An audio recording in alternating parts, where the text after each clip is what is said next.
കൂട്ടുകാരെ, ഇന്ന് ഞാൻ തേൻ വരിക്ക, എൻ്റെ വരിക്കച്ചക്ക, ഒരു ചക്ക പഴുത്തതിനെ ഞാൻ കാണിക്കുന്നതാണ്.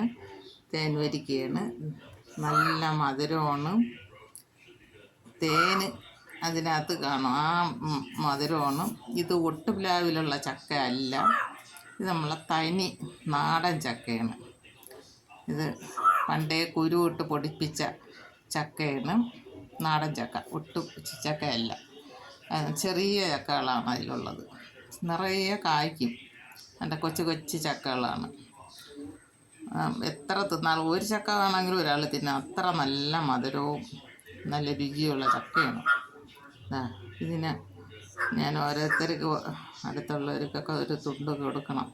അങ്ങനെയൊക്കെയാണ് ഞാനിങ്ങനെ ചെറിയ കഷ്ണങ്ങളാക്കി വെച്ചേക്കണത്. ഇത് ഒരു മുണ്ടച്ചക്ക പോലെയാണ് കായ്ക്കുന്നത്. ഇതിനൊന്നും വളമൊന്നും വേണ്ട, വെറുതെ അങ്ങ് ഒരു വളവും ഇടില്ല. തനിയെയാണ്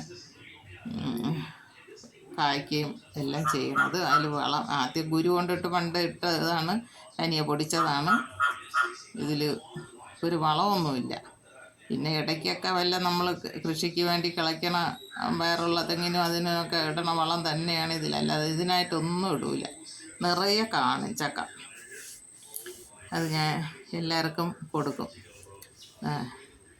നല്ല ചക്കയാണ്. ഇതുപോലെയൊക്കെ ആരെങ്കിലുമൊക്കെ ഇപ്പോഴും പിന്നെ നമ്മൾ നാടൻ നട്ടാലും ഒരുപാട് പെട്ടെന്നൊന്നും നമുക്ക് കിട്ടില്ല. പതുക്കെ ഇത് പരുവായി വരുമ്പം പ്ലാവ് ചക്ക ഇടക്കാറാകുമ്പോൾ അത് കൂഴയാണോ വരിക്കയെന്നാണ് അവസ്ഥ പിന്നീട് അറിയുള്ളൂ. അതിനേക്കാളും ഇപ്പോൾ എല്ലാവരും ബട്ട് തൈകളാണ് വാങ്ങിച്ച് നടണം. എനിക്കും ഉണ്ട് ബട്ട് തൈകൾ, 2-3 ചക്ക ഉള്ളതുണ്ട്. എൻ്റെ ഈ വീഡിയോ എല്ലാവർക്കും ഇഷ്ടമായെങ്കിൽ ലൈക്ക് ചെയ്യണം, ഷെയർ ചെയ്യണം, സബ്സ്ക്രൈബ് ചെയ്യണം. എല്ലാവരും ഈ വീഡിയോ കണ്ടു നോക്കണം ഫുള്ളായിട്ട്.